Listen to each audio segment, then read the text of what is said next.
السلام علیکم ورحمۃ اللہ وبرکاتہ۔ میں اس شخص کو سلجھا ہوا مولوی مانتا تھا دیوبندیوں کا، لیکن آج اس نے بھی اپنا مکروہ چہرہ دکھا دیا۔ پہلے سے اس کی بکواس سنیے، اس کے بعد میں اس کو جواب دیتا ہوں یہ کیا کہہ رہا ہے۔ علماء دیوبند پر رضا خانیوں کے الزام کو دیکھیے، یقین مانے میں سوچتا ہوں تو عقل دنگ رہ جاتی ہے کہ رضا خانیوں کو کس بے وقوفی کی پٹی پر چلا دیا گیا، کس جھوٹ کی بنیاد پر امت میں افتراء اور تشدد کی راہ ڈالی گئی ہے۔ پتہ ہے وہ کیسی بنیاد پڑی تھی، کس طرح ہوا؟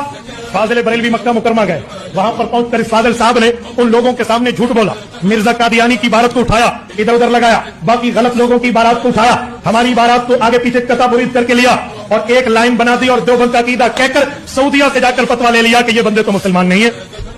اگر عبارت کو توڑنے سے کوئی بندہ کافر بنتا ہے تو نعوذ باللہ نعوذ باللہ نعوذ باللہ، قرآن کریم کی عبارات کو آگے پیچھے کرو تو کفر بن جائے گا۔ ایک آیت اٹھائیں، ان الذین آمنوا وعملوا الصالحات، ایمان والوں کی، آگے جنت کا لفظ نہ لیں، کافروں کی آیت اٹھائیں، سیدخلون جہنم داخرین، ان کو اکٹھا کر دیں،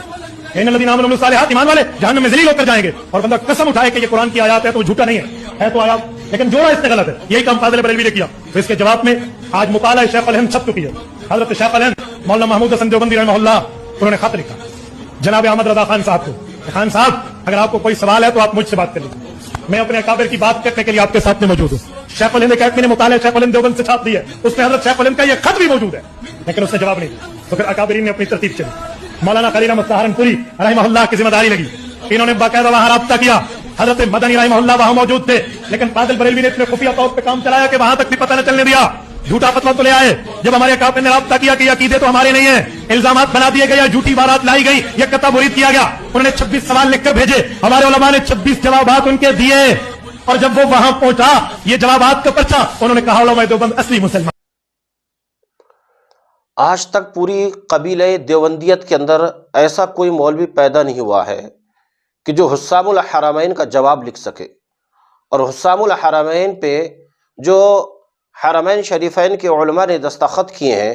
ان کا جواب لا سکے۔ حسام الحرمین پورے دیوبندی قبیلے کے اوپر ایک قرض ہے اعلیٰ حضرت کا۔ جو کچھ دیوبندیوں نے اپنی کتاب کے اندر لکھا تھا، اعلیٰ حضرت نے ہو بہو وہی عبارات لکھ کر کے علماء حرمین شریفین کے سامنے رکھ دی، اور رکھنے کے بعد میں ان کے اوپر کفر کا فتویٰ حرمین شریفین کے علماء نے لگایا، جس میں 25 سے زائد علماء کے دستخط ہیں۔ آج تک دیوبندی ان دستخط کا اور اس کتاب کا جواب آج تک نہیں لا سکے، لیکن آج یہ شخص مولانا عبد الواحد جو کہ پنجاب کا شاہی امام ہے، آج یہ رونا رو رہا ہے۔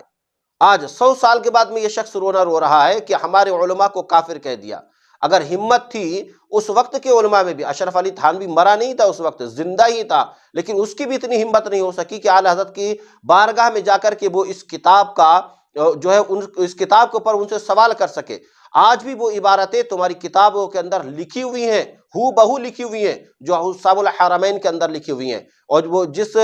کے عبارت کے اوپر حسام الحرمین کے اندر حرمین شریفین کے علماء نے دستخط کیے تھے اور کفر کا تم پر فتویٰ لگایا تھا، وہ عبارتیں تمہاری کتابوں کے اندر موجود ہیں۔ دونوں کو جا کر کے دیکھ لو اور ملا کر کے دیکھ لو کہ حسام الحرمین میں کیا عبارت لکھی گئی ہے اور تقویۃ الایمان میں کیا لکھی گئی ہے، حسام الحرمین میں کیا لکھا ہوا ہے، تحذیر الناس کے اندر کیا لکھا ہوا ہے، یا صراط مستقیم کے اندر کیا لکھا ہوا ہے، یا ارواح ثلاثہ کے اندر کیا لکھا ہوا ہے۔ تمہاری فتاوی رشیدیہ چیخ چیخ کر تمہیں بتا رہی ہے کہ واقعی میں تم تمام کے تمام دیوبندی گستاخ رسول ہو، کہ جس کے اندر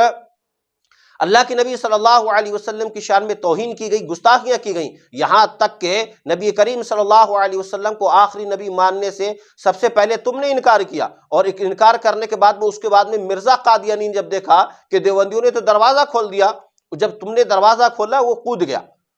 اور تم الزام لگاتے ہو بریلوی کے اوپر اور کہتے ہو کہ احمد رضا خان نے ہمارے پر جو کفر کا فتویٰ لگایا اس کے اندر انہوں نے چوری کی ہے۔ تمہارے اندر آج بھی ہمت ہے، تم سے علماء مناظرے کے چیلنج کر رہے ہیں، ہے ہمت تو بیٹھو ڈیبیٹ کرنے کے لیے، لیکن تم نہیں کر سکتے۔ ہاتھ کنگن کو آرسی کیا، پڑھے لکھے کو فارسی کیا۔ اگر واقعی میں اعلیٰ حضرت نے تمہارے پر کفر کا فتویٰ لگایا تھا اور غلط لگایا تھا تو آج بھی ان کا بچاؤ کرنے کے لیے، اس فتوے کے اوپر ڈیبیٹ کرنے کے لیے ہمارے علماء آج بھی موجود ہیں، لیکن تمہارے اندر اتنی ہمت نہیں ہے کہ تم اس فتوے کا یا اس رسالے کا، اس کتاب کا جواب دے سکو۔ نہ ہی پوری دیوبندی قبیلے کے اندر کسی ماں نے ایسا کوئی جنا ہے جو اعلیٰ حضرت کے کسی بھی فتوے کا جواب دے سکے۔ تم چور ہو سالو، تم چوری کرتے ہو، جبکہ فتاوی رضویہ کے اندر سے تم فتوے نکال کر کے اپنے شائع کرتے ہو۔ کتنے فتوے ایسے ہیں جو فتاوی رضویہ سے نکالے گئے